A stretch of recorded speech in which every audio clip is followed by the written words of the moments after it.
We are go for liftoff in T-minus 30.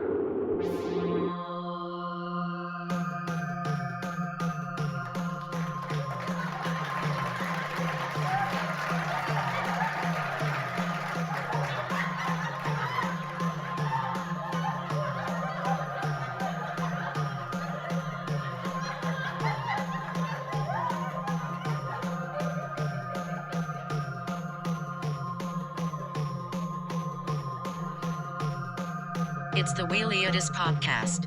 I like it. All right, season's greetings, everyone. Welcome back to another episode of the Weiliotis podcast. This is episode 18. Before we jump into things, let me first bring on my co-host, the great, the wonderful Mikey Wheel. How you doing today, my friend? Tom, season's greetings. Happy Hanukkah, Merry Christmas, Happy Holidays, as InSync says. Very excited to be back at episode 18. Might be able to get in 20 by the end of the year. That might be pushing it, but maybe 19. Yeah, 20, 19. 20, I don't know. We'll see what we can do. The sweet spot of 19. No, our last episode, couple good horror movies, and today, if you're watching this, you can tell we're doing a little something nicer and sweeter for the holiday season. Yeah, although some people, I mean, you can maybe still categorize this movie as a horror movie in some ways, so... I think it's like I came across yesterday, somebody cut Elf as a horror movie trailer, which I think we've all seen that by now. I know that they've done Home Alone as a horror movie trailer, but I feel like you could just upload the normal trailer and call it a horror movie trailer, and just like it would just play the same way. Maybe like change the score slightly and it's still a horror movie. Yeah, but excited to be back here. We have a very special guest today. Could be our last guest of the year. We have on Mr. Kevin Batstone from the Discussion Combustion podcast. Welcome. Hey guys. Yeah, thanks for the invite, man. Thanks for thinking of me for this holiday time. Season's greetings to everybody. Excited to be on here chatting some Home Alone. Chat whatever you guys want to talk about. I really like what you guys got going on, and thanks for considering me to come on. Yeah, Kevin is an inspiration to our podcast. I did his podcast out in Colorado twice. The first time, I think I was the last person before you went to video. And then I came back and did a video episode as well with you and Arthur. So, and Tom and I have a little Google sheet of all the episodes we have planned out or, what to do. I believe we've been talking since last December about doing this episode, which shows how fast time goes and that, it's never too late to sit down and talk Home Alone. Yeah, absolutely. We were talking about this a year ago. We were putting the pen to the paper, trying to make all the numbers work. But, I think we both got busy. Things didn't work out. And here we are a year later. Doesn't seem like a year later, but man, time does fly when you're having fun. So yeah, thanks for having me on, guys. It's been a very busy and very slow year at the same time. But yeah, we're super excited to have you on this episode. We're going to talk a little bit about your podcast. You hit a couple great milestones recently, and then we're also going to talk about Home Alone, Christmas movies in general. We'll talk about the age-old question, is Die Hard a Christmas movie? But yeah, let's kick it off with, what have you guys been watching? TV shows, movies? What have you been watching in your downtime lately? Well, I didn't mention it last time, but a couple weeks ago, I breezed through Squid Game. And have you seen it? Have you guys seen Squid Game? Yes. I have not yet. I'm still behind on that. Yeah, I waited, because I don't know. It came out sometime earlier this year, but I waited a little bit to watch it too. And but no, it's fantastic. Honestly, maybe one of the just better things in general I've watched in the past year. Easy. Did you watch it with subtitles or dubbed over? Subtitles. Okay, I watched it dubbed over. Kevin, I've only watched it dubbed over, but to Kevin and our audience, I would say watch it with subtitles because the dub definitely takes away some of the serious moments. It's very over dramatized in some of the parts. And I imagine, Tom, you didn't find any humor in the whole entire show. I imagine it's very dark, it's violent, it's disturbing. When you watch it with the dubs, like a lot of it is kind of like dark comedy, which I don't think is what they were going for. Well, no, I will say like there is some humor in it. I mean, overall, it's a very dark show, obviously. But no, I think there is some good humor sprinkled throughout. Really, some good character moments, I think, especially with our main protagonist, who starts off like his character takes a complete turn. He's completely different by the last episode. Kind of super gullible and kind of literally kind of throwing his gambling his life away in the first episode. Very silly, and then naturally going through what he goes through, he's a completely different person by the end. but that's what I love about it most. It's able to juggle it being almost this like, this Saw like, like a game where they're going through these really, well, on the surface they're just kind of children's games, but obviously if you fail you die. So the show gets super violent, but at the same time, no, I think it has just like really, I don't know, some of the visuals are funny. But yeah, it gets super dramatic, super well written. Visually, it's really good for the most part. And just the setup too of the games are fantastic, super thrilling. I know that the tug of war, the build up to the tug of war scene is one of the best things I've seen all year. Yeah, it's and it's so relevant. I mean, last week we talked about Society, the movie that you had me watch, which is about the rich literally eating the poor and just sucking the soul and eating the life out of them so they can get richer in many different ways. And I think Squid Game is just really about today. I mean, I know it's been banned in some places in Asia and other places because they're like, this is kind of like too true to how some things actually are here, and like this is not far off from what people have done or would do or are open to doing to survive. So I mean, it's super interesting. I know they're already planning to remake it.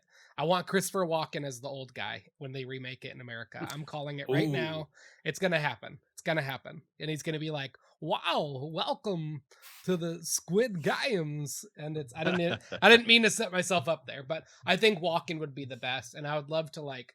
Tom, you and I should take a look at the cast and like see who's gonna play who in the American version. That can be in our next episode. But yeah, that was a great Walken impression. I'm really impressed. I mean, that's that was, you're right in the zone there, dialed in. Squid Game, I haven't seen it. I've heard so much about it. I know my dad got pulled into it. Yep. You guys definitely sold me on it for sure. The only thing I heard about that I found really interesting was the director lost like 3 or 4 teeth during the production of it and the direction of it because he was so tense. He was like grinding his teeth at night, and he literally lost teeth from the stress of the film. Oh wow. That's I did not know that. That's not cool. I have bruxism. I grind my teeth at night, so I can relate to that. That's not cool, but it's one of those stories that's like, damn, it shows how passionate he is, how intense it was making that. And I imagine that was one of those shows like we're going to find out in like the behind the scenes that like when they yelled cut, everybody was joking around at craft services. Like a show that's heavy, like they have to really make sure that there's like something light going on set, because there was a lot of darkness to that show. I of course don't want to spoil it for Kevin or anybody, but it's no, I won't. I really won't give too many details at all. Other than, I mentioned the tug of war scene, but I won't really go into too many details because it just needs to be seen. But I will say what you were just saying on that is that I think a lot of these characters, are kind of like goofy. Maybe they put up a facade of being like tougher or just trying to be goofy just to kind of, deal with the situation, how dark it is. But there are some like crazy monologues, especially from the main protagonist. And I'm not, I've not seen really, I don't think I've seen any other movie with him in it, but like that dude can act. There are some really tense scenes in this show. I like the dinosaurs when they brought the dinosaurs in. That's my favorite thing. Yeah. That's my favorite way to fake spoil something. I'm like, oh, you haven't seen Titanic? Wait till you get to the part with the dinosaurs. Oh, you're watching Full House? Yeah, in season 3 when they go back in time to the dinosaurs. No, it's fantastic. I recommend it to everybody. And I gotta watch Money Heist next. That's the one that a lot of people have recommended to me for a while. Another show that I think is, I don't know where that one's based out of, but it's also, you can watch it dubbed or with subtitles. But Squid Game's fantastic. Is that also Korean? Is that a Korean show or?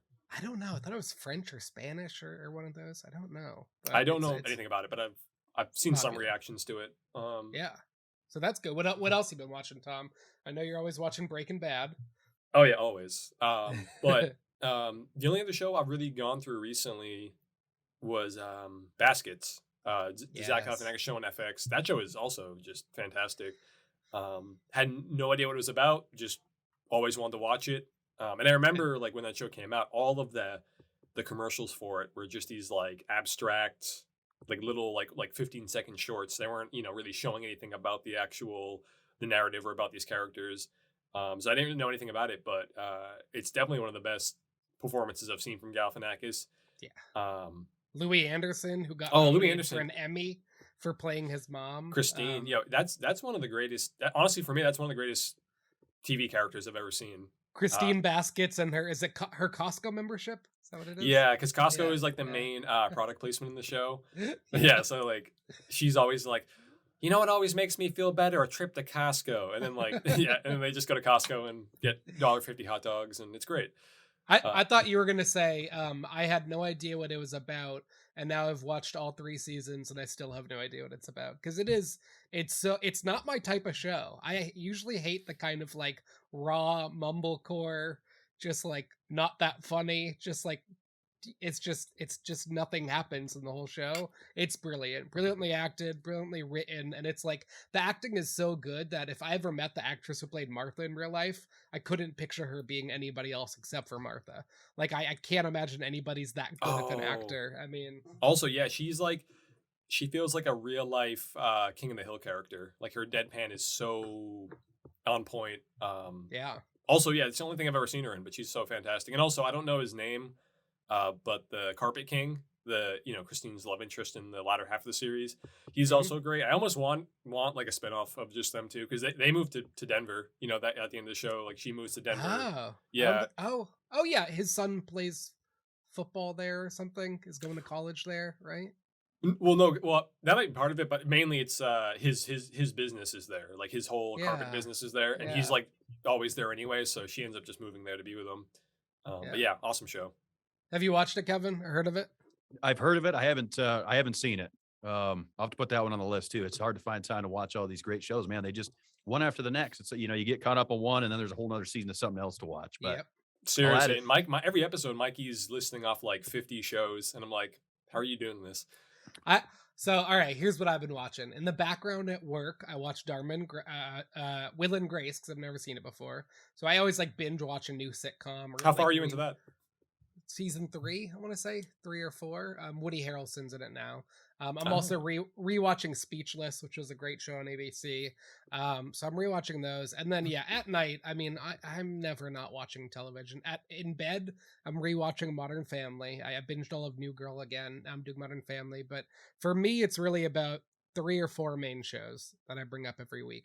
First off, I also want to bring up I am missing the Bachelorette finale for this episode, so I just want our fans to understand how dedicated I am. And by Bachelorette, I of course mean my football team is playing a hard game today. They're matching up versus the other team. No, tonight's the finale, which is exciting. Anyway, Sunday. It's all about Sunday. Yellow Jackets on Showtime. Succession just finished up on HBO. Curb Your Enthusiasm on HBO, and the new Dexter, New Blood show on Showtime. Sundays are big for me, and then This Is Us comes back January 4th, right before my birthday. Final episode of that. There's just a lot out right now. I mean, I'm still binging the normal sitcoms. I got a little lost in the new Wonder Years, but I want to go back and watch that. And then I started watching Psych for the first time. I had never seen that show. I watched the main actor in it in another TV show, A Million Little Things. So I went back and decided to watch it. It's like on USA or something, and it's a very USA show, very kitschy and over the top, but I'm dedicated. I watch a lot of stuff in the background. But yeah, I mean, I know you're busy, Kevin. What have you been watching, shows or movies? Well, I'll tell you, my favorite show on TV right now that I've been following since season 1. We're in season 4 right now. If you guys haven't seen Yellowstone yet, it is absolutely phenomenal. My favorite drama I've watched since The Sopranos. I mean, every week it's just action packed. It's like a Wild West, organized crime, drama filled show that the character development's been fantastic. The writers are great. Kevin Costner's fantastic. Cole Hauser plays Rip Wheeler, my favorite character on the show. And it just every week leaves you ready for the next one. And I like that they do it that way on Paramount. You tune in Sunday night, you get your new episodes, and then like everything else, we got to wait 1.5 years for the new season. Now, is it? I don't really know much about the Paramount channel. Is it like an R-rated show? Or is it pretty clean? Like, is it violent? Oh, no. Sopranos, very violent. I would say it's as gruesome and nudity and language filled as The Sopranos, hands down. Okay. I saw somebody post the other day that season 4 is just nowhere comparable to the first 3 seasons. Is that true? Does it kind of taper off? I think that the way that the storyline's been developing, everyone had different opinions of what was going to happen. And I think there's been a lot of shocking moments in the show and a lot of storyline twists that nobody saw coming. which I think can make for that kind of opinion. I've enjoyed it. I think there's been new character development that's come in that's worked well with the characters that have been there since season 1, episode 1. I thoroughly enjoy it, and I'm hooked every Sunday. I've pretty much run out of TV shows, so I do need something new. I think it's one of those things that's not terribly my kind of genre, but if you recommend it, if you compare it to Sopranos, I don't think I'd turn that down. And I don't want to ask you, did you watch the Sopranos movie? I did. What did you think? You know, as a big Sopranos fan, I really liked the Dicky Moltisanti story. I liked the young Tony Soprano. The fact that they used Michael Gandolfini to play, a young James Gandolfini was tremendous. I thought he played it very well. Yep. I liked a lot of the character corporation. I liked that Joey Diaz was involved in it. A lot of things I liked about it. I wasn't disappointed. I think I'd give it a good 8 out of 10. I mean, I was thoroughly impressed with it. I feel the same way. I mean, you got to meet so many characters. Paulie with the hair coming in, like you got to meet everybody, and it was fun to kind of pick it up before they brought it up, and you get to see how everybody wound up, where they were and how they became who they were. And I want more. I mean, it's titled, of course, Saints of Newark: A Sopranos Story. I want more. I want sequels. I want prequels. I want them to return to the universe. I mostly agree. The only thing is, after watching it, I almost feel like I would have preferred if they made this like a mini series, because there's so much going on. Within like how it's set place in the late '60s. There's how there's race riots. There's and just Dickie's story I thought was handled so well, especially when in Breaking Bad we only ever hear about him. We never see him in The Sopranos. I don't think even in a flashback we see Dickie Moltisanti. Did you say Breaking Bad? What did I? Yeah. I haven't even been watching that much lately. God, it's just always on my mind. It's your fault. No. Although I know in the movie they recreate a scene that's in The Sopranos. Young Tony watches. So there's a flashback in The Sopranos when young Tony watches his father getting arrested at like a fair, and from his perspective he's mad that like I think he's upset that his father only took his sister to the fair. So I think they actually recreated that scene for the movie. Cool. And then had John Bernthal as his father in the movie, which is good casting. The best. Oh, he just did a movie called Small Engine Repair. That's really good. Kevin, I'd recommend it to you as well. I've told Tom about this. The guy who wrote, directed, and stars in the movie, it's originally a one-man play that he did. It's kind of about 3 like childhood friends who get revenge on somebody, and it's John Bernthal, 2 other guys. It takes place in Manchester, New Hampshire.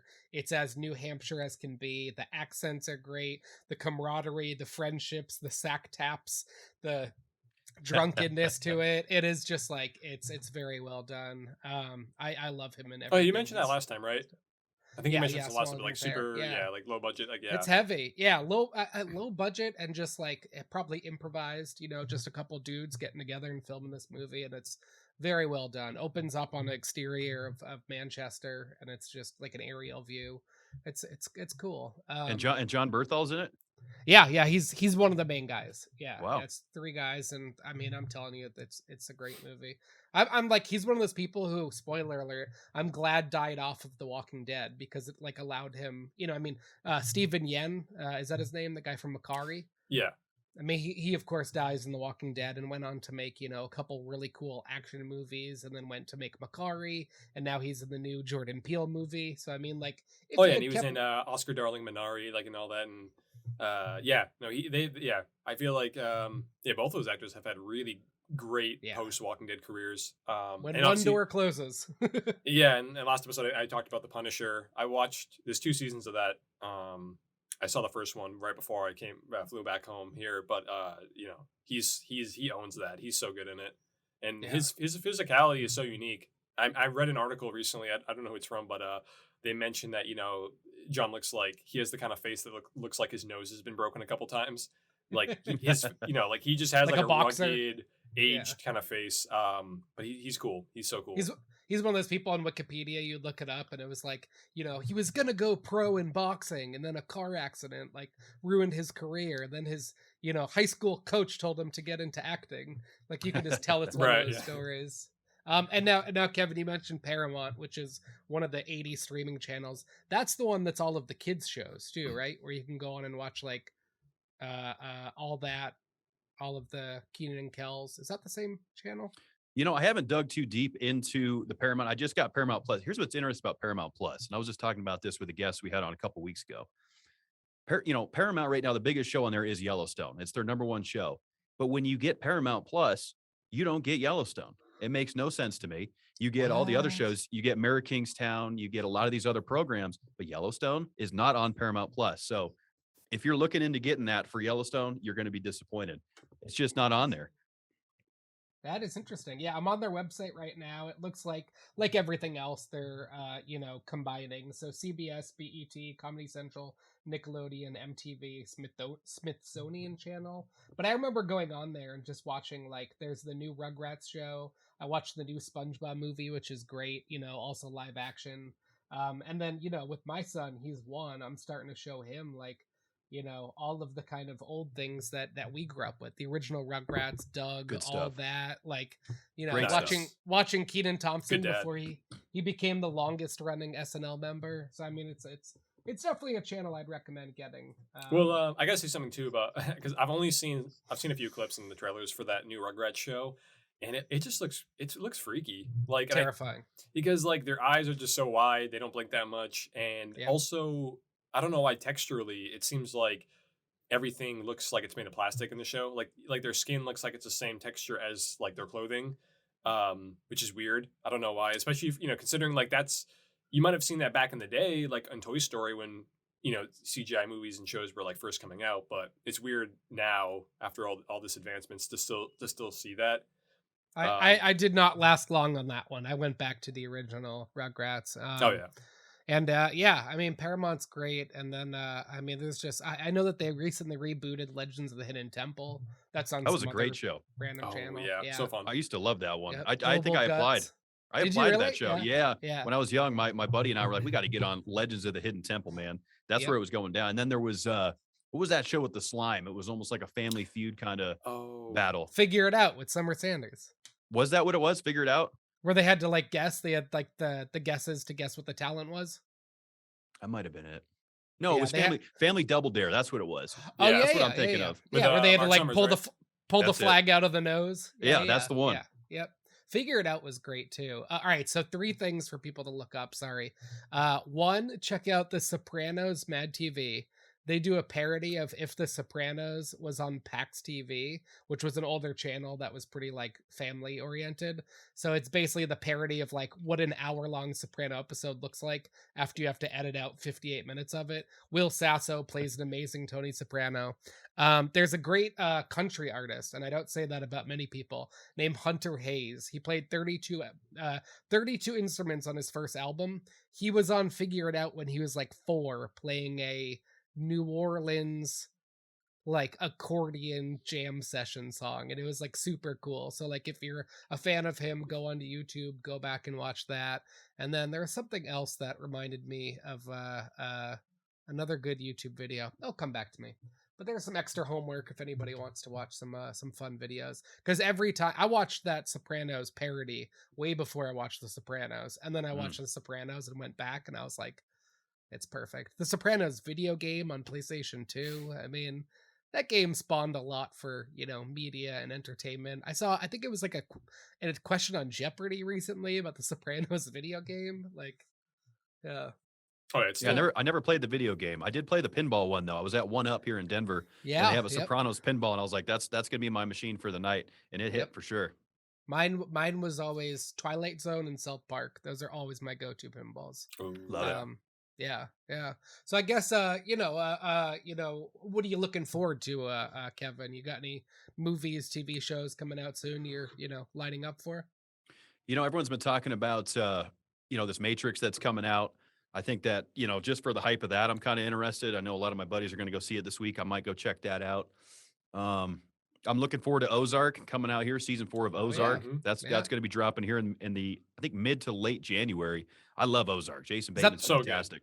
Is that the final season? I think, right? So they're doing, I think it's the final season, but they're doing it in 2 parts. So there'll be Oh, part cool. 1 that comes Oh, out, cool. and then probably the end of 2022, part 2 will come out. But Oh, they wow. got to wrap. Nice. I feel like they have to wrap it up. They're at that point where it's like, it's just chaos after chaos, running away, new characters, but it's so good. The drama in it, again, it reminds me a little bit of Yellowstone. It's just constant drama and edge of your seat, like what's going to happen next. One episode ends and you're just ready to start the next. Yeah, Yeah, I think and I I feel like fell the off tension maybe. never drops off either on that show. Like, I loved watching it, but yeah, I think it's smart to. I'm glad they're taking a route of just ending at season 4 or splitting it, but still not trying to like just really stay for or overstay its welcome, I guess. I am not caught up, so I definitely need to catch up on that. How far are you in? I want to say season 2, maybe. Okay. There's no real reason I stopped watching. I really enjoyed it, and the actress, the main girl that works under him. I mean, she came out of nowhere and just swept the Emmys and everything. I mean, she's Ruth. Ruth, is that her name on the show? I believe it's played by Jennifer. I forget her name. Jennifer. It begins with a G. I follow her on IG. She's a fantastic actress. She did a show called Tomato Red before she got casted for Ozark, which was it was a similar but different role. It was a decent movie, kind of a Midwest, very similar feel to the Missouri area that Ozark takes place in, and that's where she kind of demonstrated her acting ability because she's a New York gal. She's not a natural Midwestern badass like she portrays Ruth as. Because Ruth Langmore, I think, is one of the best supporting actresses that I've seen. Yeah. Oh yeah. Julie Gardner. That's her name. That's it. There it is. Yeah, and she's all. I don't know if you guys have seen. It came out in 2019, or I think it was officially released last year. The Assistant, where she played. Yeah, it was good. She's really good in it. I haven't seen it, but I know who's the main actor. Is there somebody else in it, like an act? Who's the main actor? I mean, she is. She's central performance in it. She's the lead. Yeah. Yeah. She is. Yeah. Okay. Yeah. Yeah. I remember hearing about that. Yeah, so I need to catch up on that. I'm looking forward to. I mean, you mentioned the new Matrix. I'm pretty excited for it. It's got a good cast. Got the guy from Candyman in it, which will be really cool to see him again so soon in something. I'm excited because it's going to be on HBO Max. I mean, it's definitely a movie probably to see in theaters. I think I saw The Matrix in 4D a few years ago, out in Denver. But no, yeah, I mean, 2019. I think they re-released it. Yeah. But I think, for this, I'll probably watch it on HBO Max. Tom's back in New England right now, so we're going to go see the new Spider-Man movie. I still need to see the Resident Evil movie. And then Ray Donovan, the movie. They canceled the show in the last season, didn't wrap anything up, so they made a movie to kind of tie a bow on it. So that's coming out in January. This Is Us is going to be finishing up. And Doctor Strange, I can't wait for that. It's the second horror Marvel movie, Sam Raimi. I'm most excited for that. And I really hope that because it's Sam Raimi, because he's such an established director, like, he really gets free reign on it. Yeah. And especially it's in like this, supposed to be in this horror realm, which again is pretty, unusual for the MCU, considering, they tend to stick to a pretty like consistent template. So, I'd like to see them branch out a little bit for sure. Well, I was going to mention, I just binge watched in like 2 days, WandaVision. It's on Disney Plus. Yeah, short WandaVision's episodes. Awesome. Brilliant show. And then I think I just watched all of Winter Soldier, Falcon and Winter Soldier, which was great. So definitely that was pretty good. Those two. Yeah, fantastic. The new Captain America is a great actor. You've seen him in a bunch of stuff, and like, yeah, it's really well done. The episode 4 is really disturbing. Like something Marvel, like you wouldn't see in a Marvel movie. I don't think it's really good. Highly recommend. I'm interested. I'm actually really interested in Loki. See that, like, I have no interest in. The Black Widow I have no interest in. Hawkeye I have no interest in, but I'm like, I feel I'm just nerdy enough that I have to watch everything in order and like keep up with it. Well, first off, it's got Owen Wilson. Yeah, and I love Owen Wilson. And then also I said this before that Loki within the MCU, probably one of my, if not my favorite character. I think Tom Hiddleston owns it. He's so funny, conniving. Like he's great. He's great as Loki. And I like it because Bucky, Sebastian Stan, is kind of just the serious version of Loki. You're like, is he good? Is he bad? He was bad. Now he's working with us. I mean, Bucky's the same way. I mean, he's converted now and he's on the good side, but he still can kind of go back and forth if, you set him off. So I like those characters a lot. I've kind of set my own guideline with the new movies and Marvel movies and superhero movies. I've started only liking them if you see where the bad guy was coming from. So like in that one year you had Thanos first come around, you find out Thanos did what he did because he wanted to like get his family back, because I think that like something, or like the whole universe was responsible for his family dying. Whatever the Thanos reason was, it kind of made sense. That same year Josh Brolin played Cable in Deadpool 2, and that I remember, like, that was because of his family. He did what he did, and like it made sense. In the Aquaman movie, the people underwater want to destroy Earth because we've polluted the ocean so much. So like I've started to get to the point where I'm like, I really only like it if there's like a good motive from the bad guy, and I also really only like it when the superhero kills people. I mean, Falcon and Winter Soldier, like, they kill people on the show. I don't care for Batman anymore. I can't keep watching Batman like handcuff Joker and Riddler after they just like blew up a school bus and be like, yeah, going to prison, and then they break out 5 minutes later and blow up another building of people, and I'm just like, I can't do it. Well, like, I know within MCU, earlier movies, maybe in Phase 1 and 2, you had like Ronan in Guardians, who was a pretty like stock, I'm going to control the universe kind of villain with, like you said, no real Because motive I you can can. connect with, or you Yeah. can really see where they're coming from. So yeah, I agree. I think the Marvel has gotten a lot better at that. I think, even though I don't love the movie, I think Killmonger from Black Panther is one of their better villains. Oh god, yeah. Yeah, Michael B. Jordan is awesome in that role, and again, he has a really good backstory. So Oh, yeah. Black Panther also plays not the Black Panther, but the Black Panther storyline and some of the cast is in Falcon and Winter Soldier. So definitely recommend that, because Black Panther ends with Bucky in one of their like tents. Yeah. Oh, okay. Yeah. What about you, Tom? Have we covered what you're looking forward to besides hanging out with me?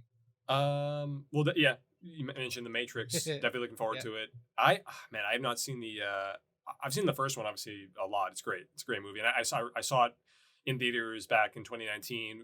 Like you said, they put it out for the 20th anniversary, I think, 20-year anniversary. So I saw that in IMAX, which was amazing. But the other two I've not seen in quite some time. And there's also, I think there's also like they made like an anime too. Cool. Maybe like 10 plus years ago. But yeah, but I mean, it looks cool. And I support the Wachowskis. I know this one, this one's not by both Wachowski sisters, but still, I love all their stuff too. And yeah. So definitely, I remember that video game, the Matrix video game on PlayStation. Oh, so good. Yeah, so good. And have you guys seen the footage for I guess there's a new Matrix game, and I don't know if it's Unreal Engine. I'm not good with video game stuff at the moment, but like they showcase some footage from a new Matrix game, and like the footage looks incredible. Like the lighting, everything, textures. We're getting so much closer to like actual photorealism in video games. It's really wild. I have seen a little bit of that, and I wasn't going to try to rush to buy the PlayStation 5. I'm always like a year or two behind. I love Madden, but I'm still playing Madden 18. I don't need to play Madden 22, 27, 28.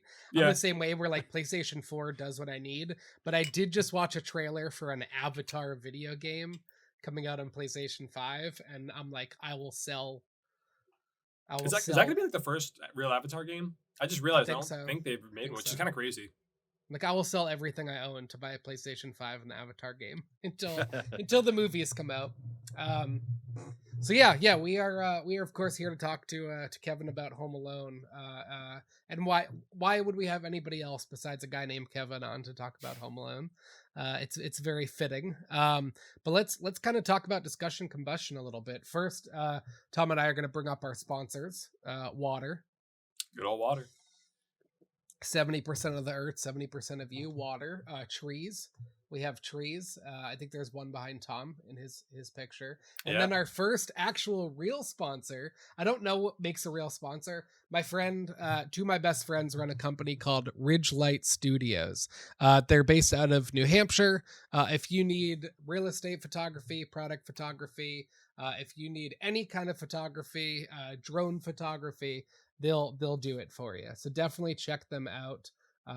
That is Ridgelight Studio. But yeah, let's get into Discussion Combustion. How long you've been doing this podcast for?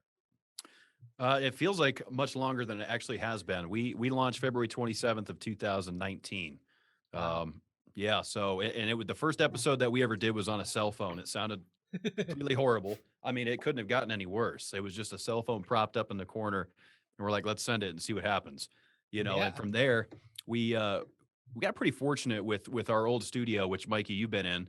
Well, in fact, yeah, it's the only studio you've been in. You haven't been in our new one yet. Yeah. Our old studio owner, Jamie, was a guy I played in the Ridge Runners with, which was a country rock band here in Denver. And he said, look, I got all the space down in my basement, build a studio down there. And that's where we really started getting some traction with this thing, and doing the audio stuff and having great guests come in. And then from there, it's just kind of, it's been a fun ride, man. We joined YouTube in early 2020, like a month before the pandemic hit, which that was interesting to spend a large investment on equipment and then not be able to use it for 3 months, but hey, patience is a virtue in this game. Yeah. And I mean, I know you've been doing video for a while. Like I mentioned before, I think when we were just talking before, I think I was your last guest before you moved to video. And yeah, I mean, you have people in studio, you do it just like we do, from one place to another. You do, the Zoom calls, of course. And how'd you meet Arthur? How did you guys get started? Yeah, that's always a fun story to tell. Arthur and I have known each other a long time. One of the first guys that I met when I came to Colorado, I was living in a 1-bedroom. I used to drink beer out on my patio. Not much has changed. And, he'd come home from work and he'd be like, hey, man, can I get one of those? He was just that kind of guy, like, hey, I'll have a beer with you, at random. So it was kind of him just being, asking me for a cold Budweiser that started a great friendship. And it became a tradition, 5 o'clock. It was like, all right, man, beer time, beer time. Finally, he's like, hey, can I hop this railing? Like, can I come on that side of your patio and be included? And when his feet landed on the other side, man, it was an instant friendship. And, about a decade later, it was like, let's do a podcast, let's do it. Wow. I don't, of course, support cigarette smoking. I'm about a year and a half cigarette free. But I made so many friends when I smoked cigarettes, whether it was just outside my apartment, letting somebody borrow a lighter, at a concert, at a show. I met like friends that I still like keep in touch with just because I smoke. So don't smoke cigarettes, but definitely drink beer out on your patio and make some friends that way. Yeah, that's great. And I mean, how many episodes do you guys have out right now? You're coming up on a 3-year anniversary. Yeah, so with the pandemic there, we lost a couple months of production. Obviously, we shut the studio down completely. We didn't do the Zoom thing right away until we got kind of in this new position. We are getting ready to record episode 134 tomorrow night. So you're looking at about, how many is that a year? About 40 a year? Yeah, that give or take. I think it averages out somewhere in there. So Tom and I are not doing too hot for episode 19. No, we're definitely. Well, we're in what? We're in about a year, almost a year and a half, maybe. I'd say. I think so. Slow and steady. Right. Yeah. I think it's not necessarily about the race to the finish, so to speak, or how many episodes you're cranking out. Yeah. You guys do a good job at putting out good quality content, and that's one thing that Art and I always preach here at Discussion Combustion is consistent quality content. Whether that's one a month, one every 2 weeks, one a week, whatever that looks like, that's what I think drives a successful podcast. And I guess, what is Discussion Combustion? What is, do you have anybody you don't interview? Do you have a kind of motto? What does that kind of look like? Yeah, I mean, the mission statement that we developed pretty early on, it didn't come to us until about episode 18, right around where you guys are at. We just started out as let's just throw stuff on the wall and see what sticks. And so we developed the mission statement, which is to be critical, loving, and accepting, providing a platform for any and everybody to be heard on, whether you're Joe Rogan, Joe the plumber. There really isn't any off limits for us. We want to talk to any and everybody, regardless of what your background looks like, what you do for a living. They're all our peers, and that's how we viewed this industry. And man, we've met some great people along the way. And what a way to relate to everybody. I mean, you capture an audience of everybody because you have everybody on from all different walks of life, all different careers, all different things like that. And I know you had a Tiger King actor on as well. Can you tell us about that? Yeah, John Rinke from Tiger King. For anyone who hasn't seen Tiger King yet, you should check it out. Great show on Netflix for sure. We got hooked up with him early this year. So it was the beginning of 2021. We reached out and said, hey, man, we'd like to get you on the show. And we built a good relationship with John since then.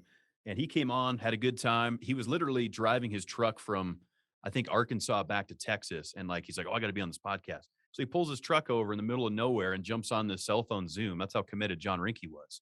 Probably one of the realest guys, honestly, out of that whole crew. That's so cool. And how did you get in touch with him? How did you get him to join you? It was, just reached out on social media, just to Yeah. send him a message and said, "Hey, would this work for you?" He said, "Yep, I'm in."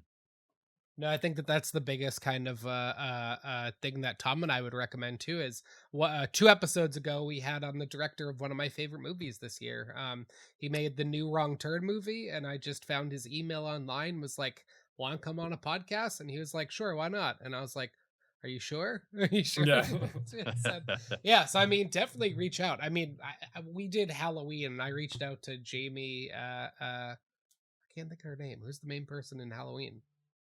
Jamie Lee Jamie Lee Jamie Lee Curtis. Curtis. Yeah, Yeah. yeah. I reached out to Jamie Lee Curtis on Instagram. She hasn't seen it. She never responded. But like, there's no reason to not reach out to anybody. Nobody's ever gonna tell you to f off or anything. They just probably won't respond to you. So That's so definitely, true. So true. yeah. And there's, social media gives us a lot of avenues to connect with people. That's one of the ways to do it. The other way that we found success with finding guests is through booking agent sites, whether that be IMDb Pro Oh, or cool. booking agent info. Sometimes paying for that subscription gives you access to publicists and managers and agents that you wouldn't normally have access to. And just reaching out, we reached out to John Krasinski. We were trying to get John Krasinski on, Nice. and Cool. his publicist was like, "Look, John would love to, but he's flat out right now in production." So, Yeah. you don't know until you ask. I guess that would be my advice. Yeah. And John Krasinski's from Boston, so you guys would have some things to talk about. Yeah. Oh, he's coming on Is he? That's so cool. Yeah. when the time's right. Yeah. Oh, that'll be exciting. That'll be worth the wait, definitely. And I think Tom and I talked about that a little bit, paying for IMDb so we could like get through to people a little bit easier. And because everybody's reaching out to these people on their Instagram, how else can we get through to these people? And that's definitely a great option. So who do you have for guests coming on? Who are they? What are they coming on to talk about? Yeah, so we got a Christmas special we're getting ready to shoot this week. We have a meteorologist from Fox 31 Denver. Her Cool. name is Kylie Burse. She's pretty renowned in the weather industry. She's moved around, I think, from Minnesota. She's been in Denver for a while, so she'll be joining us tomorrow night to do our Christmas special. And then we're closing out the year with one of our sponsors, Mountain Made CBD. The CEO of that will be coming on. He's done our show several times. He was the first to do it this year, and now the last. So we figured that was a That's great way to awesome. close Oh, out cool. the year. A sandwich podcast. That's the way to do it. And yeah, Mountain Made CBD is really cool. You can't smoke weed and have anxiety, really. That's not really a thing. So people always tell me find the right strain. I'm like, I don't want to get more anxious trying to do that. But Mountain Made CBD is just like straight up CBD flower and joints, so it doesn't give you the high, and it just kind of helps with muscle or pain or anything like that, or just that. And how are they doing? I know that they were doing pre-rolled joints and a few other things, right? Are they still coming out with new products? Yeah, they're kind of in a business reschedule position right now. At the end of the year, reanalyzing what products work and what products aren't. And I think for them, they're really focused on the ones that move, which they push the build, the boost. Those are two of my favorite products. And yeah, they're doing well. They're still with us. We've kind of readjusted the way we work together as sponsors rather than doing Mikey, you remember our formal ad reads, how we would open the show. We don't really do that anymore. It felt a little bit too, I don't want to say scripted, because we would do it off the top and just roll with it. But we found through R&D and looking at analytics that people weren't paying attention to that. They were skipping straight to when the guests would come on. So Okay. it was we were kind of spinning our wheels with those ad reads. So we're trying different things, dropping it mid-ep like what you guys just did, working it into different social promos. So there's always something that could be done different. Oh, that's cool. Yeah, that's good to know. We definitely want to dip more into our analytics soon and realize what works, what doesn't. We did a Facebook ad recently. And Discussion Combustion, you recently hit a milestone, which is super exciting. Tell us about how you found out, when you found out, how you guys celebrated. Yeah, that was it's still surreal, man. Like I said, going back to that horrible cell phone recording that we really never thought anyone would ever want to listen to having 1 million views on YouTube. Man, it was, we got the notification, congrats on 1 million views. And it was like, that's just, it kind of blew us away. It blew us away for two guys that drink beer and sit around this table every week to hit 1 million views. It was very humbling. And that's just YouTube, right? That's not yep. everything put together. Yeah, that's just our YouTube audience, which has now taken over our audio plays, so to speak. I mean, Spotify is our next best performing platform, and that's right around the 6 to 7K mark a week. So, but it just depends. Every week's different. Depends on the guest, depends on the content, depends on what's going on. But the fact Yeah. remains, 1 million views, man. That's it's definitely something to celebrate. It's always good to celebrate those accomplishments for sure, and then just move on. Now we want 10 million. It's on to the I, next. I was gonna say, how long do you bask in it before you're like, all right, let's move on. How are we gonna reach 2 million? What did we not do? What do we need to do next? Yeah, I think that's a good question. It's always good to try to innovate and look at the data. And right now, the trajectory, you just watch that. The line is going up, and that's something's working, right? So we're just kind of sticking with what's working right now. And there's really no reason to change the business model or anything like that at this time. It's just going to take more time, more episodes, more content. Like you guys saw we get some of those bigger caliber guests, like the director of Wrong Turn and that. You start to bring in a different audience and a different dynamic, and when they retweet your stuff or whatever, that's how this thing's going to grow. Networking. Yep. Oh yeah, big time. Cross promotion. It's not a real phrase. That's what I call it. Cross promoting each other's podcasts and stuff like that. And you helped us get our podcast off the ground, because I remember asking you about, you told me about Buzzsprout and how to advertise and how to get it all out to different places at one time. I'm currently trying to humble brag. I'm looking up right now our episode that we did to see how many plays it's at. This is how long ago we did it. I had hair when we recorded it. And I look super sweaty in it, but we are at 31,000 views on that episode, and I don't know how or why, but I'll definitely take it, which is super exciting. So you do hold the record, and I'll make sure to do a clip of this episode and promote you guys as well. But Mikey Will holds the record for the most YouTube views in one single episode on Discussion Combustion thus far. There's been a few that have gotten really close, but you're still there. I don't know why, but man, I'll take it. Yeah, that's super exciting. 31. It is. I've been making YouTube videos for more than half my life, and I have one video that is 43,000 plays. Everything else is like 500, just 500, not even 1,000. Yeah. And that was I took a Christmas vacation and I turned it into a horror movie trailer. So it's not even anything I did. It's nothing original. It's nothing I created. So 31,000 is awesome, and 1 million plays is great. So congratulations on that. Yeah, seriously. And, Yeah, thanks. Yeah. So we are of course here to talk about Home Alone, Christmas movies in general. I think Tom and I were trying to figure out how many Home Alones there were. Just 6, right? Altogether. I think. Sounds right. Sounds right. Home Alone, Home Alone 2, Home Alone 3, Home Alone 4, and then the new one. And there's Home Alone. I don't know if it's called Home Alone 5, but I think the 5th one is with Malcolm McDowell's in it. Yeah, and then there's the new one, Home Sweet Home Alone. I think it's called, right? Yep. Now I like that. The new one is co-written by Mikey Day of SNL. It's got Keaton Thompson, Pete Holmes. It's got who else is in it? Rob Delaney, Ellie Kemper. It's got a great like comedy cast. And I kind of like these like new movies where you're like, all right, back in 1990 when Home Alone came out, you didn't have Bluetooth, you didn't have drones, you didn't have Siri. What is that like in a new Home Alone movie? And that's what the new one kind of talks about. And the new one has like a twist to it. They're not exactly robbers. It's got a cool twist, but nothing relates. Nothing comes close to the original one. Like I said, I rewatched it today. I teared up at it. I mean, it's a fantastic movie. Of course, the whole world is now finally in love with Catherine Hara after Schitt's Creek. But, I rewatched A Mighty Wind the other day. I mean, she's been around forever, just killing it. She's in this movie. She's in the second one, Home Alone, Lost in New York. Lost in New York, yeah. And yeah.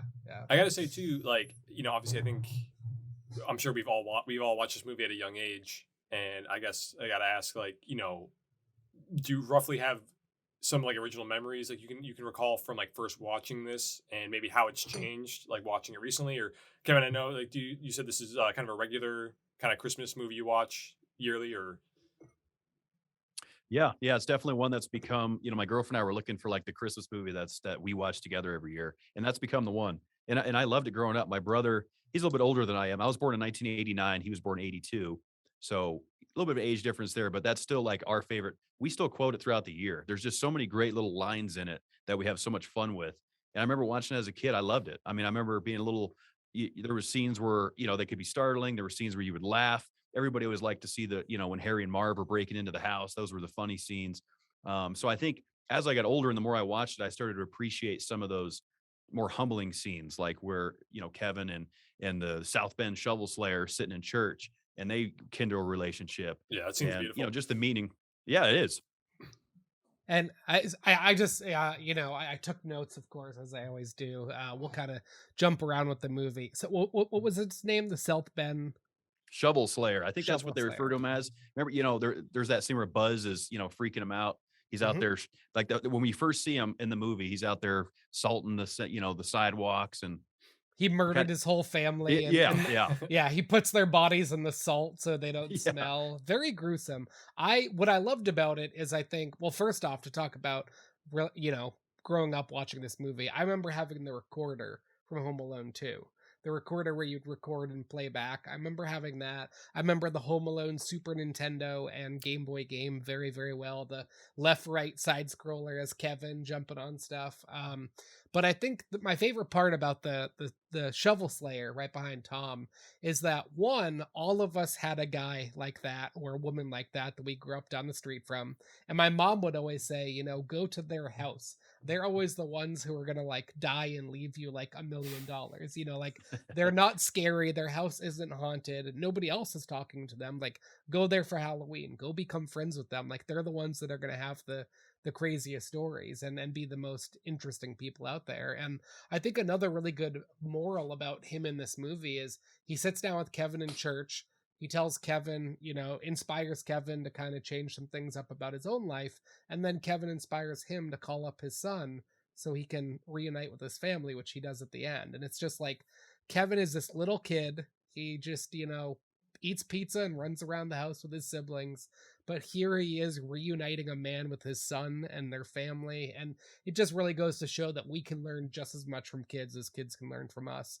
I thought that was a really cool part of the movie. Yeah, and what's kind of funny watching it again recently is that the beginning of the movie, everyone's scrambling around trying to prepare for the flight the next morning, going to France, and Kevin's just kind of being dumped on. Everyone's saying how small he is, how he's dumb, he can't take care of himself. But it's like, I mean, obviously that's kind of the point of the movie too. We learn that he clearly can, but like, this was the movie that obviously made Macaulay Culkin a star, one of the biggest child stars ever, and like, it's such a great child performance too, because like just the way he carries himself and talks, it's like I don't know, he has this like certain level of confidence that coming from a kid of his age is just really funny. But like it's easy to watch this movie again and be like, okay, it makes sense why he blew up the way he did, and why this movie became such a huge hit. Because some analytics about it is that I think this was for like 21 years, this was the highest grossing, I think, live action comedy movie until The Hangover Part 2.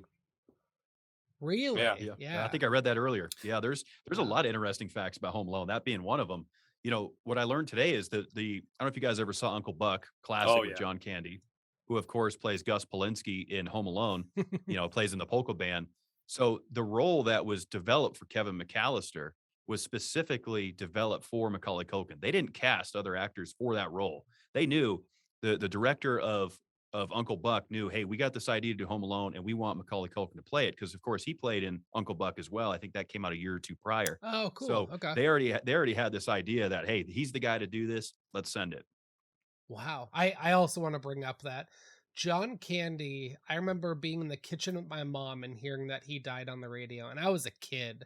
And I remember that was like the first celebrity death, or even like death that was really close, that like really hit home and made me feel emotional. I mean, he was one of the best out there. And I mean, that whole scene in the movie is fantastic when they're in the back of the U-Haul truck playing polka music. One of the facts I remember reading a couple years ago is Christopher Columbus, the director, didn't want when Kevin looks at the picture of Buzz's girlfriend, he goes, Buzz's girlfriend, woof. I think they originally had a little girl in the picture frame, and Christopher Columbus didn't want the girl to get bullied, didn't want the girl to think that she was ugly, because she's now in this movie that now is everywhere forever. But I'm pretty sure the picture of Buzz's girlfriend is the actor who played Buzz with a wig on. It's something like that, or it's Christopher Columbus's son with a wig on or something like that, but he made that like edit because he didn't want to like make this girl feel bad. And I think that that's like a super cool fact and goes to say a lot about who the director is, because times were different back then. You could do that stuff and easily get away with it, and he chose not to do that. Right. Yeah. I know, like, behind the scenes, yeah, Chris was apparently, like, he kept everything very light. Considering, like, it seemed like this. I mean, no movie is easy to make, but like considering what they were working with here, and especially like there's so much stunt work, especially obviously at the end. So like, and obviously, Chris Columbus, like I always forget about him, but like he's made some of like the most like prolific like children's like live action movies. I mean, he made 10 years later he went on to make I think he directed the first two Harry Potter movies. Oh, Obviously wow. Home Alone 1 and 2. Like he's really made some like notable, like very notable like kids movies. But yeah, like they're like, like Kevin said, there is a lot of like really cool facts about this movie. Another one being, you mentioned John Candy's scene, and apparently he literally took that role just because he had to do a favor for John Hughes, who was writer and producer of this movie, and he had such a short window. I think they shot his scenes, he shot in a day. All this, That. yeah, all of John Candy's scenes Yep. were shot in a Wow. 24-hour period. I think they literally filmed for like 24 hours too. Like they're like, all right, we have John Candy, we can't mess this up, That's fascinating. I can't imagine what the bloopers or outtakes between John Candy and Captain O'Hara must have been. I mean, that whole scene in the back of the truck it's fantastic. But yeah, I definitely need to go back and watch more of his stuff. I think he's one of those people who, like, I've seen Cool Runnings, I've seen Home Alone, I've seen just the classics. I want to watch everything that the guy did. I mean, he was comedic genius of back then. Oh yeah, he was a legend for sure. I mean, yeah, I The Great Outdoors, another good one with Dan Aykroyd. Obviously Uncle Buck. Home Alone was great, but yeah, I was literally just reading that they shot all those scenes in one day. John Candy's piece, and he had I wouldn't say a significant role, but a big enough role, Yeah. of meeting her in the airport and like, hey, we can Yep. get you back to Chicago. And that's the thing too. It's Yeah. not just his character doesn't just exist in one scene. He's in the airport. He's in the back of the truck. So like, it is crazy that they were able to do that in one day. Yeah, I'm sure the whole production crew was like, "We'll shoot for 24 hours." Like, it's John Candy; he's going to be a great part of this movie. I thought just watching the beginning that I thought Kevin was lucky to be left home alone because his family's terrible. I wanted their house to, like when you watch a horror movie and you're like, I didn't mind that character getting killed by Jigsaw or whatever. Like, I wanted their house to get robbed. They're way too wealthy. They have way too much money. They just go to France and Japan? No, that's the new one. They just go to all these places just with all of their money. And I was like, they're all terrible people. The uncle's awful. They had too many kids. They chose to have too many kids. And I was just like, this family's truly, truly awful. They leave the pizza guy waiting to pay Kind of him. a cop. Well, he's not really a cop, but Yep. I will say what's A lot of people didn't know that. So a lot of people, are, I guess the younger generation are now realizing that Joe Pesci in the opening scene was the cop and also was the robber. Like, people really didn't put that together. One thing I don't think I caught on, I guess pretty maybe back obvious. in the day, was when the pizza and the soda spill and they scrape it all into the trash. That's when Kevin's passport gets thrown into the trash. I always just thought they forgot him because they were rushing out because the alarm clock, and then also there's I think a scene in the airport where some other kid is lost and they're doing a head count and they count that kid. So kind of subtle. And Yeah. well, I will say it's interesting because you brought up how these parents are terrible. And when I was finding an image for my background here, I found a Vice article from like 2016, and they were talking, and it literally the title of it was, I think it was like, "Why Old Man Marv is the Worst Character in Home Alone."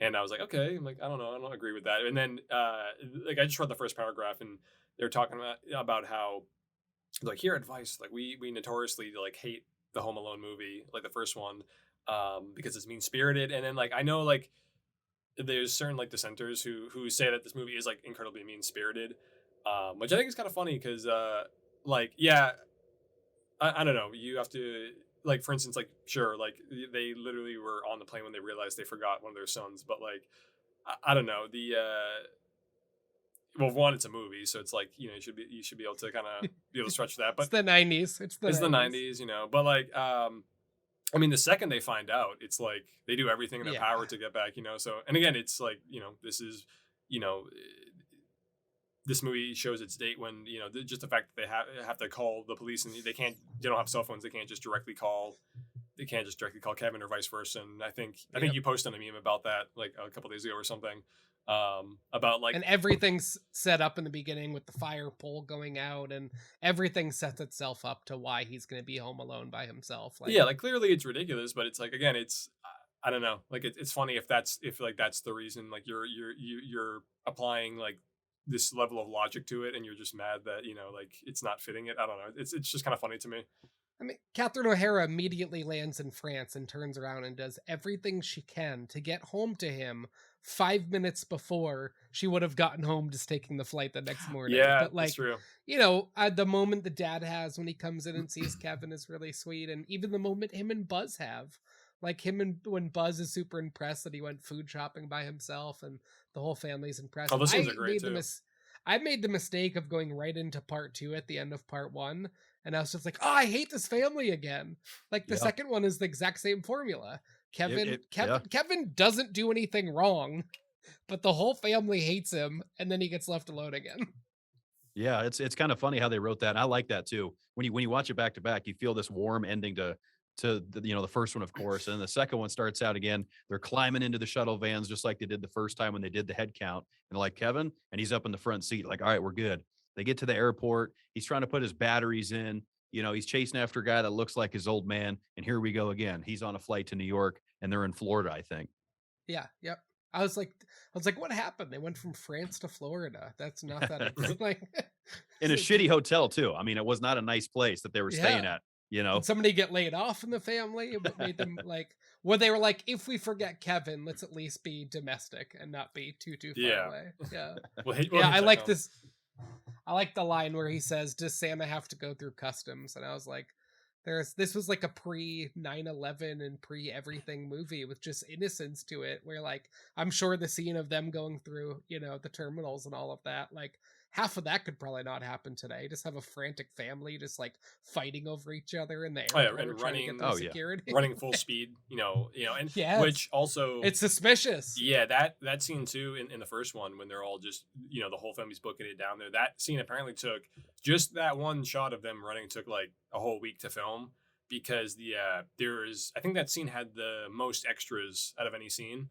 So like the placement and everyone walking by had to be so precise so they wouldn't, you know, just run full speed into anybody. So like they obviously like tripped over each other multiple times, and like, yeah, it just took them so long just to get that one shot of them all running. So many actors, so many kid actors. You have Big Pete from Pete and Pete in the movie. I mean, there's a lot of like good actors. Yeah. It's cast was great. The cast was really good, and there was just so many fun facts that I learned about this movie getting ready to do this cast with you guys. And one of the other ones that I heard today was child labor laws came into effect when they were producing and filming this movie. And there was a couple scenes there where Catherine had to talk to a tennis ball in place of where Kevin was going to be to get that shot. Oh, you know, wow. Yep, because Macaulay Culkin couldn't work that late on the set. They were working through the night. Right. It's a lot of long nights, you know.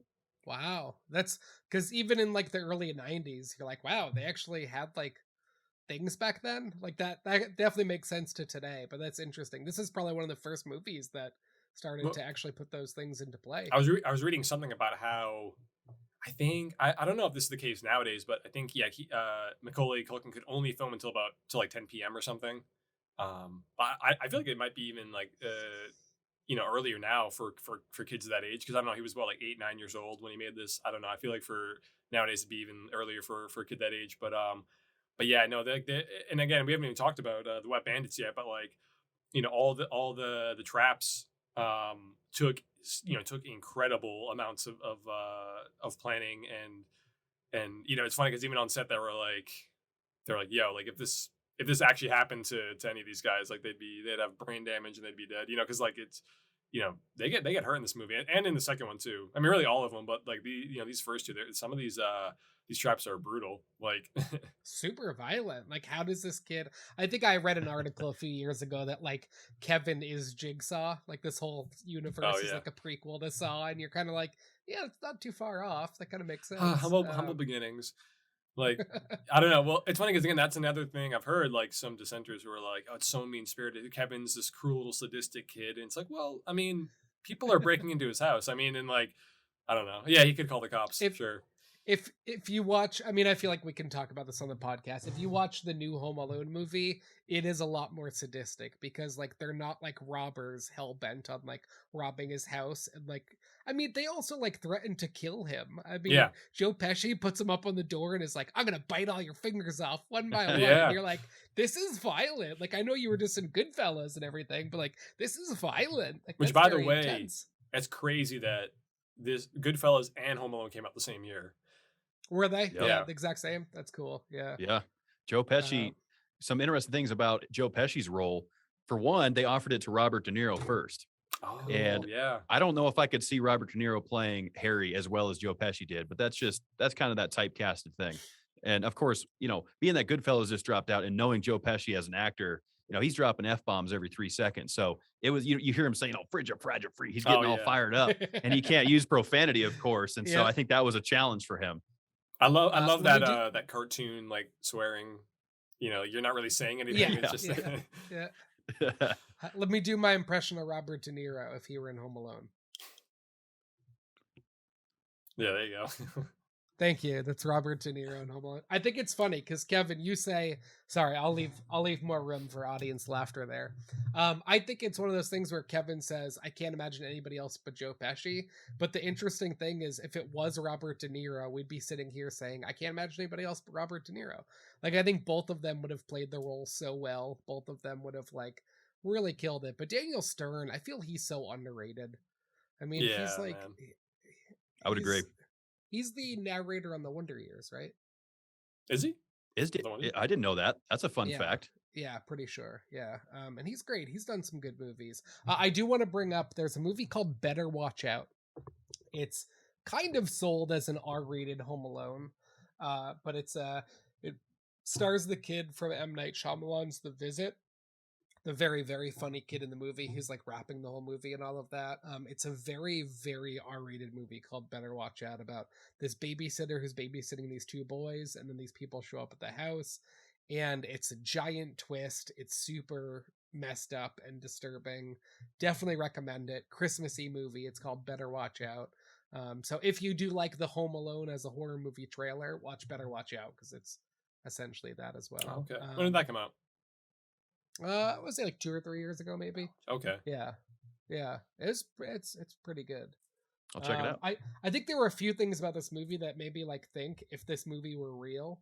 Like I think why the French hate Americans so much is because of what happened in Home Alone. Like as soon as they get to France, they're just frantic and they're awful and they're in the airport and she's taking the phone and she's doing that.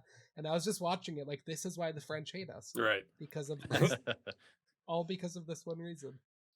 Yeah, Home Alone hurt our national relationship with France. Yeah, Fun fact. That's exactly why. And I think it's the reason why people don't trust the police either. I mean, Kevin. So in that scene where they almost hit Kevin in the car, and it's the wet bandits, and Joe Pesci smiles and his gold tooth shines, and Kevin steps back.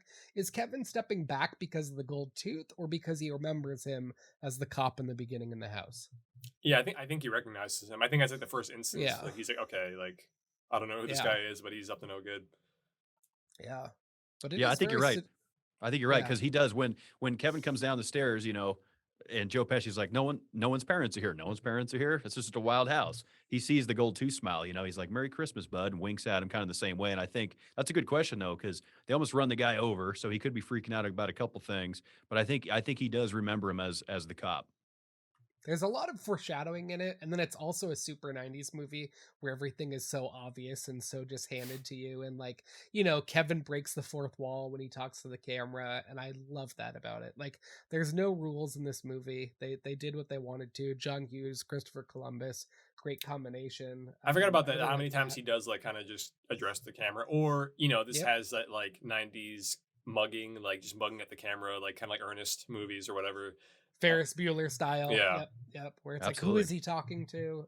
And I had to write down the part with John Candy where he talks about they had like big hit songs that sold 623 copies in Sheboygan. And it's like, I imagine a lot of it was improvised, and it's just so funny. It's just, It's classic. God, Polka polka.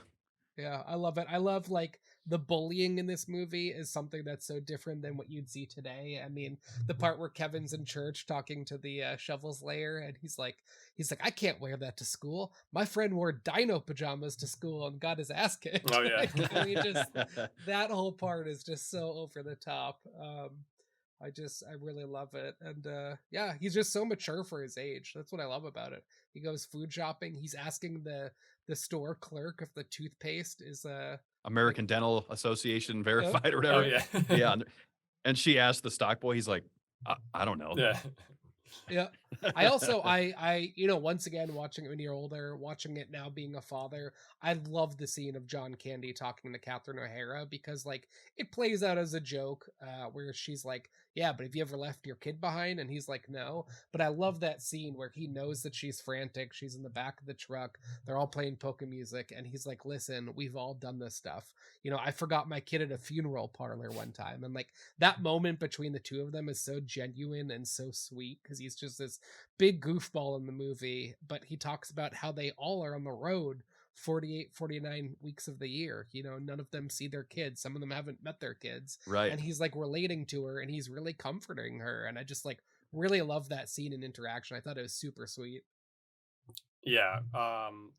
There, and you know, there's like, there's some. I feel like, you know, you mentioned earlier how like the second one is almost like a retread in a lot of ways of the first one, and even in sort of some of its more like emotional impact. Like both movies have an older, wiser kind of figure that mentors like Kevin in a little way. Like the second one has, is it just the bird lady, the pigeon lady in the second one? Pigeon lady. Yeah, who's same thing. SNL did more homework. SNL did a great parody of her. I believe it was like Kate McKinnon or somebody played the bird lady, but it was like her murdering all of like the bandits and criminals and stuff. And it was like what it would have been like if the movie were not PG. And it's super disturbing. And it's like basically watching the movie The Birds instead. It's a Oh, that's great. yeah. But once again, I mean, I think that movie really showed us as kids that like, you know, people who live on the streets or neighbors who walk around and are brooding, if that's the word, and are, you know, dark and by themselves and creepy and all of that. Like, they're not bad people. They're just, I mean, the neighbor is so lonely. Like, everybody thinks that he's this massive serial killer and he's just this guy who's lonely and sad. And it's just like, if Kevin never got left home alone, that guy would have just died by himself in his house. He would have never reunited with his kids. It's true. It's true. And I like the way they play up his character too throughout the movie because he's got like that music that hits, which is like kind of creepy. Or like when he throws his hand down on the counter, you know, when he's at the store stealing the toothbrush and he just kind of stares at him all creepy. Like there was a couple opportunities there where he probably could have reached out, but I like that they just kept playing that, okay, this guy, we don't know what he's doing. And then they have that humble moment in the church.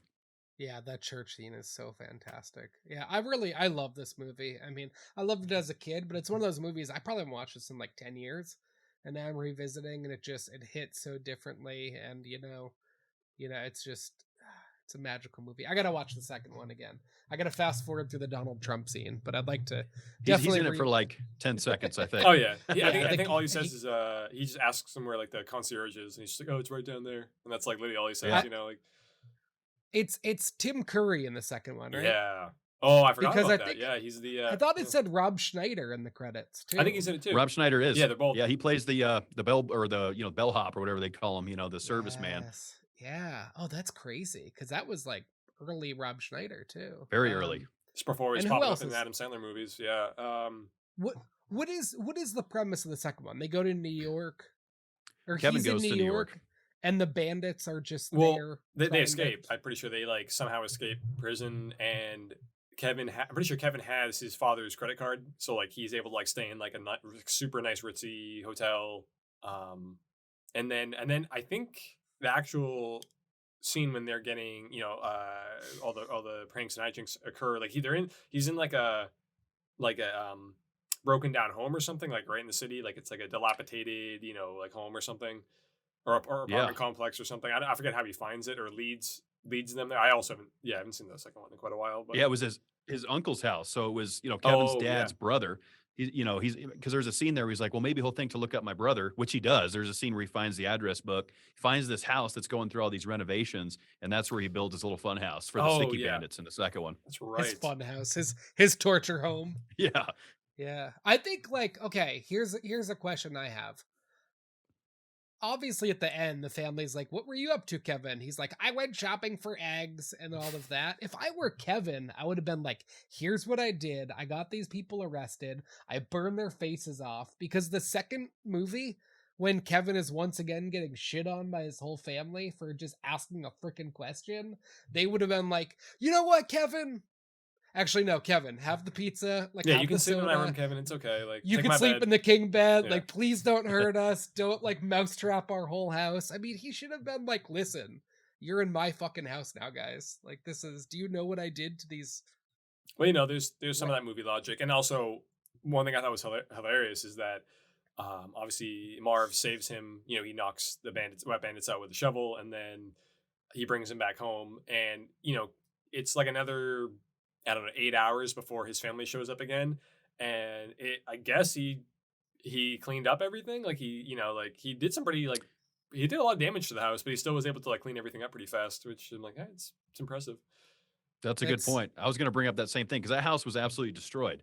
I mean, there was, he put what was it, turpentine on the stairs. Yeah. He had, the sheet of ice out front. He heated up the door handle. There was the basement's cans of the basement's flooded. I mean, there's all kinds of chaos going on. Walls are getting broke down. The treehouse gets destroyed in the backyard. Yeah, that treehouse gets destroyed. Yeah. It's okay. So let me ask you guys this. I guess if I know there's a new Home Alone movie, but if this movie were made today, what are some of the differences with today's technology? Like, my theory would be the mom and dad come home. Kevin's like, I went shopping, and they're like, and then the whole family goes to bed, and the mom and dad are on their security camera watching everything Kevin did, and the next day he goes to an insane asylum, and they're like, we need to check it. What else could have happened in today's world? Of course, you have Siri. You can have Siri call her and have the cops show up. But I feel like he could have YouTubed even more disturbing traps. He could have, what are ways to terrorize people who are breaking into your house? And there have been stories. There was one I saw recently, but there have been stories of people who break into somebody's house, trip on their steps and fall down, and then sue the homeowners. That's happened a few times. That's a thing that is right.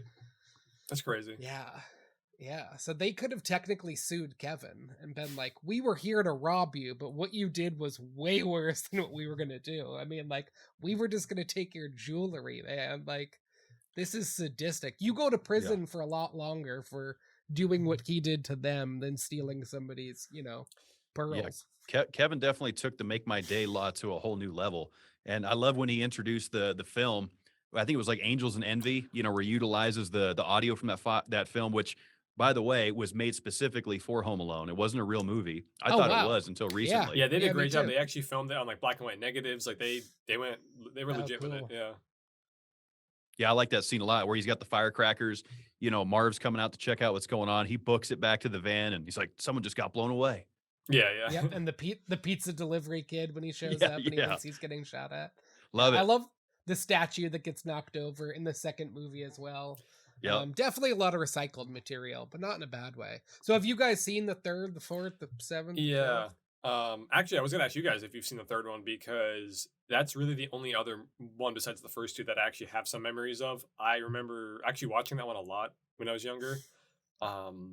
And it's interesting though because that one still has some really cool traps in it, and obviously not as good as the first two. Doesn't really have the same, doesn't really hit those same emotional beats. The kid isn't quite as good as Macaulay Culkin, but I just find it funny that they went from the wet bandits who are supposed to be these your run of the mill trashy burglars, and then in the third one it's these operatives working for the North Korean a terrorist organization. They're trying to obtain a microchip. So it's they just jump full steam ahead with the villains of that movie.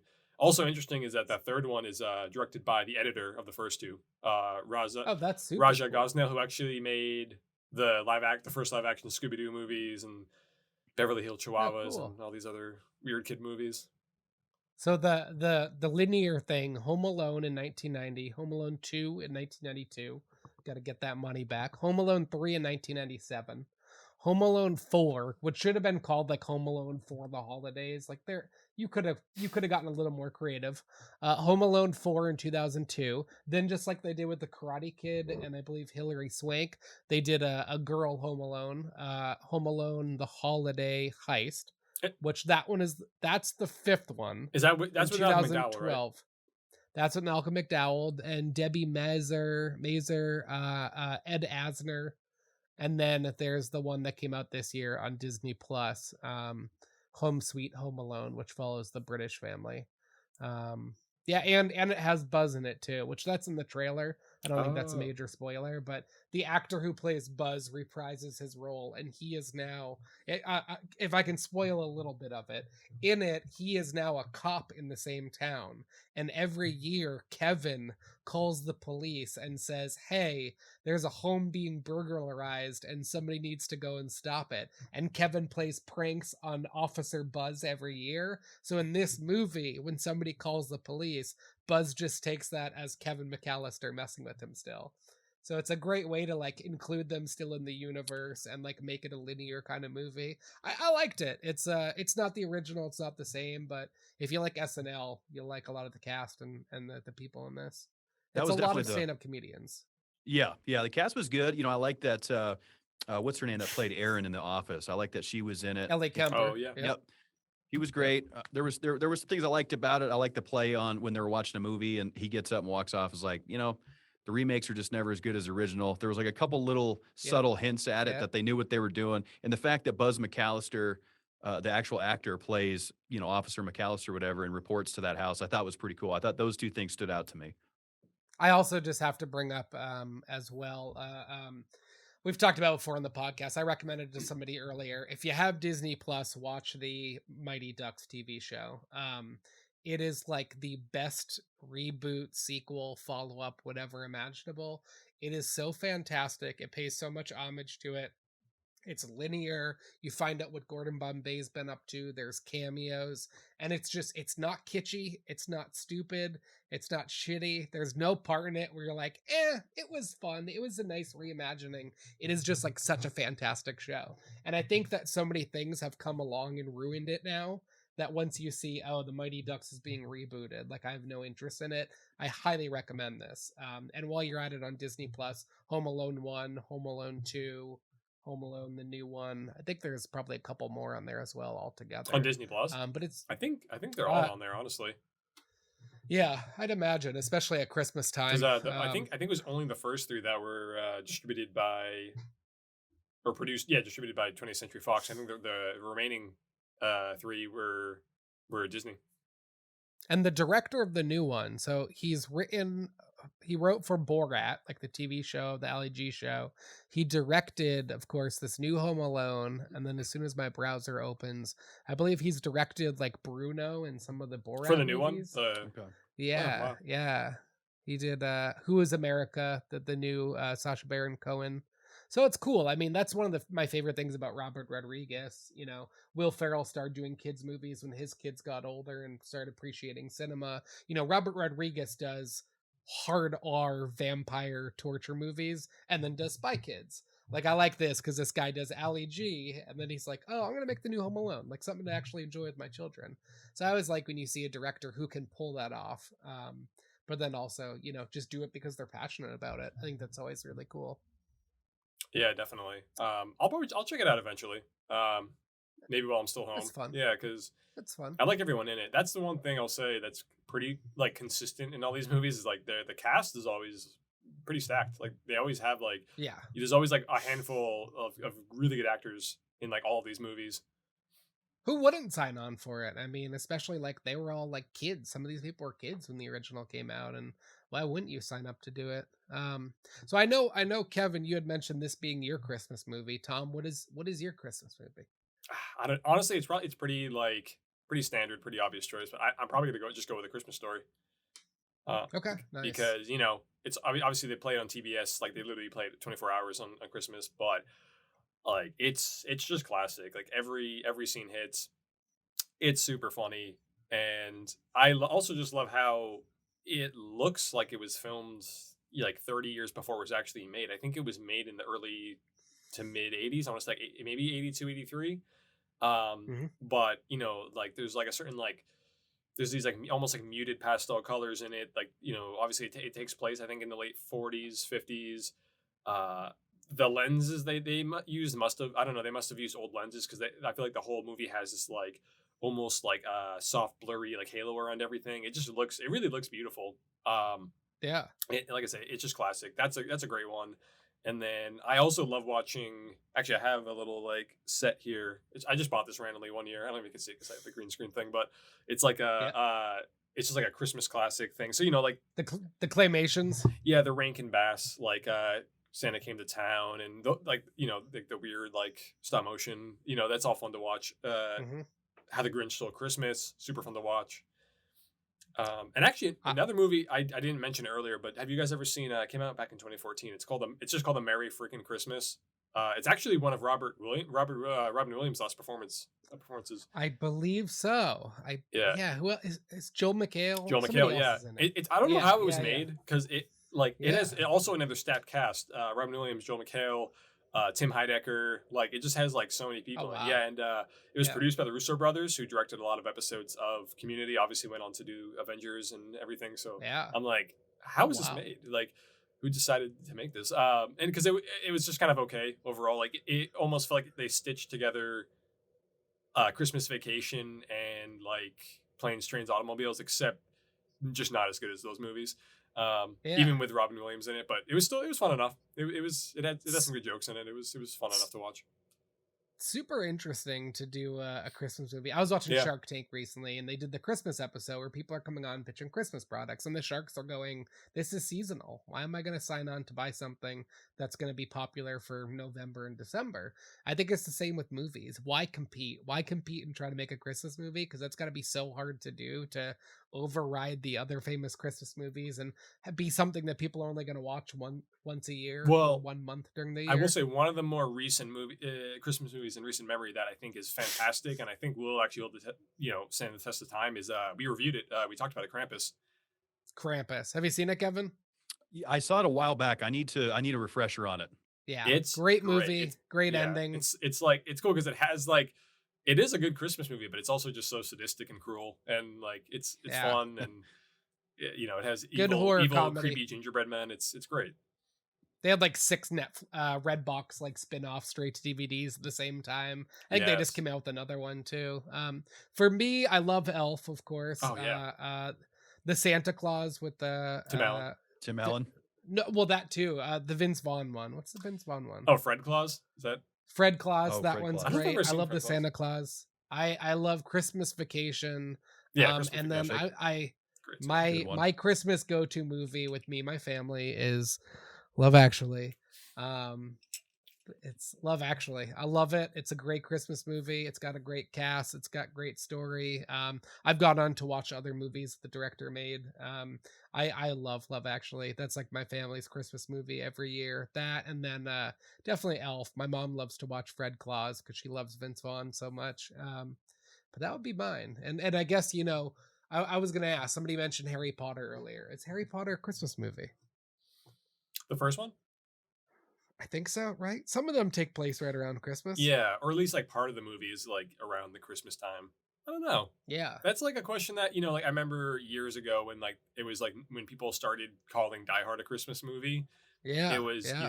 and now I feel like there's so many other movies in this like echelon where it's like, oh, is this a Christmas movie? Is this a Christmas movie? And it's like, I don't know. Sure, like if you want it to be a Christmas movie, like if it's just like, I think it's really just up to you at this point because like That's too easy. That's too easy. Yeah. Is Nightmare Before Christmas a Christmas movie? Is it a Halloween movie? What There what you go. else? The What else Gremlins. is Gremlins are kind of in there. Yeah, Yes. What else? Gremlins What else is is there? awesome. There's gotta be a lot more out there, right? That is well, like what else is it's like what Christmas movies that you're not quite sure Christmas movies is that what Yeah. we're trying to get at I'm gonna Google is it a Christmas movie? I feel like there's a website where you can like plug in a movie and it'll tell you if it is. well I've so- even heard like people would question if Home Alone's even a Christmas movie because Ugh. yeah it's not I mean, not that a Christmas movie has to take place just on Christmas Day, but like the majority of the movie, it's like could it be said it's about anything traditionally Christmas? But I mean, I think it is ultimately. Frozen. Yeah, and the setting is Sleepless such in the Seattle. Christmas setting is such a big part of its identity too. So I would definitely. Batman Returns. Oh, Batman Returns. yeah. Yep. Eyes Wide Shut. Catch Me If I've You heard Can. that too. Eyes Wide Shut. The Harry Potter movies. Interesting. Very interesting. Any movie that slightly takes place during the holiday season has snow in it. It's a Christmas movie now. Sure. I guess that's the rules. Yeah. Yeah. It's 30 Days a Night. 30 Days a Night takes place during winter. Oh yeah. What else? You mentioned Vince Vaughn too. He did what I just watched with him. He did a movie with who did he co-star with? It was called Four Christmases. Yeah. It's Oh, comedy. yeah. John Favreau, Reese Witherspoon. Yeah, Reese Witherspoon. That was the other actress I was thinking of. I Yeah. thought it was pretty good. Yeah. Oh, The Holiday. Everybody loves The Holiday with Jack Black. That's another one. Oh, and Kate Winslet, right? Yeah, I think I've seen it. Jude Law. They do like a house swap or something like that. There's that one. Isn't There's that where they lot do a out house swap and like they fall in love with each other's like partners or something? I don't know. Yeah, it's like Jack Black and Cameron Diaz or something like that. Yeah. Yeah, there's a lot more out there. And I just want to recommend too, if you have HBO Max, 8-Bit. Have you seen that yet, Kevin? No, I haven't seen that, but I have HBO Max, so I'll put it on the list. Neil Patrick Harris. It's pretty much a modern day Christmas story. Yeah, him and his daughter, present day, are waiting for the grandparents to show up. She finds this old archaic Nintendo, and I'm talking about NES, Nintendo Entertainment System, and she's like, what the hell is this, Dad? And he tells the whole story of being like 8 years old and everybody wanting to get their hands on the first Nintendo. It's June Diane Raphael, Steve Zahn, Neil Patrick Harris, and to me, I'd say it's a Christmas story of today. I think it could definitely be a classic. I think our generation is right there with it, and it just like it makes you so nostalgic watching the whole entire movie. It's really, really fantastic. So I would definitely recommend that. And it's a risk. It's a risk making a new Christmas movie or ever making something where you're like, this is the new Christmas story. And you're like, whoa, bud. Right. Whoa, bud. Hold up. But I thought it was really good. Good recommendation. Yeah, I'll check it out. Yeah. Yeah. So I think any other closing thoughts on Home Alone 1 through 7, 15? Yeah. How many are there? What did we decide? Is it 7? 6. 1, Okay. 2, 3, 4. The girl one in 2012, And then the Home Sweet Home Alone. So 6, right? 6 Yeah. total Home Alone movies. Yeah. 6 total. At the moment. At the moment, I wonder if you can buy it in a set. I'm sure you could. Yeah. Yeah. Well, Sure now you that could. Disney owns Great Fox, movies. yeah, It's a- they can all it's release a them all. house. I know the Full House complete series on DVD comes in the house. Yeah. So I wonder if there's like a Home Alone if you can buy it in like a house or something. That's a pretty epic house. I know a lot of people go out there as a tourist destination to see that place outside of Chicago. Is that where it is? Yeah. Yeah. Yeah. I saw the Goonies house out in Oregon. So a little while outside of Portland, I believe. I think it was Astoria. Astoria is the rock that Free Willy jumped over, so I got to go see that rock. And Okay. then the Goonies house. And as we were pulling up the street of the Goonies house, there are signs that are like, turn the fuck around if Yeah. you're here for the Goonie house. I bet. And then you get to the Goonies house and there's a for sale sign outside of it. It's the same as in New Mexico, Breaking Bad. Just gonna say because I went there. People this were year. throwing pizzas. People were throwing pizzas Well, I didn't do on that, top of but- the house. But no, people were doing that at one point. And actually, yeah, because I drove through. I did a huge road trip this year, and I knew I was driving through Albuquerque. I'm like, I gotta check out Walter White's house. And yeah, they got a fence up. They got a sign that's like, if you want to take pictures, just be on the other side of the street.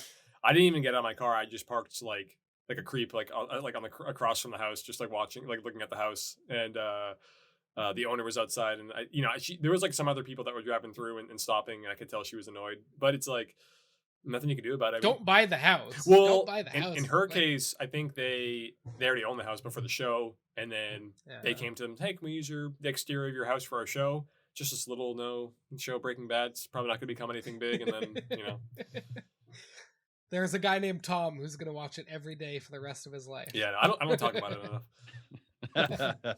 If there's ever like a game show of like Breaking Bad trivia or something, He's the like, one. you could win. That's so like the much only money. show I think I would actually excel at. Yeah, I think I want to go back and restart Better Call Saul because I only That's watched great. a couple seasons. Of Honestly, that. Yeah. like in a lot of ways, just as good. It's Breaking Bad. Yeah, I was just watching Mr. Show again the other day, so I'm like Oh, in the classic. Bob Odenkirk mood right now. Yeah. Well, Kevin, we want to say thank you so much for coming on. Yes. We know you're busy with your podcast. Discussion Combustion. Where can people find it? Where's the go-to? What are your social media handles? Yeah, definitely. We're just about everywhere. I'm going to lead you with the YouTube Discussion Combustion YouTube channel. You can watch all of our shows over there. You can watch Mikey Wheel. I think you were episode 57, if I'm not mistaken, the one that cranked the hardest. So definitely check that out on YouTube. Anywhere you get your podcasts, Spotify, Stitcher, Amazon, you name it. We're on all of it. Just type it in. You'll find us. Social media across the board at DCPC Podcast on Twitter, Discussion Combustion on Instagram and Facebook. And if you want to find us, you know where to go. And God, that last sentence you said, I feel like we should cut off the podcast there. That was so like news anchor worthy. But if you can tell us, who are some of the upcoming guests that you have? Yeah, so we have Fox 31's Kylie Burse. She's with us tomorrow night. That's going to be a lot of fun. Closing out the year with Mike Patchen, CEO of Mountain Made CBD. We're working on getting a state legislator in as well. He's kind of it's going to be tangible on his schedule. And then we're kicking off 2022 rolling hard. We got a whole new lineup of guests coming. I'd have to pull out our schedule, but we're booked out quite a ways. So looking forward to it, man. Awesome. Beautiful. Well, when you get to 2 million views, we're going to have you back on and talk about another movie. I look forward to that. I look forward to seeing my co-host Arthur Rawe come on your show and talk some movies with you guys. Love what you guys do. Tom, Mikey, season's greetings to you guys. Thanks so much for thinking of me to come on. Had a lot of fun. Thank you. Yeah, thank you, Thanks man. for the inspiration too.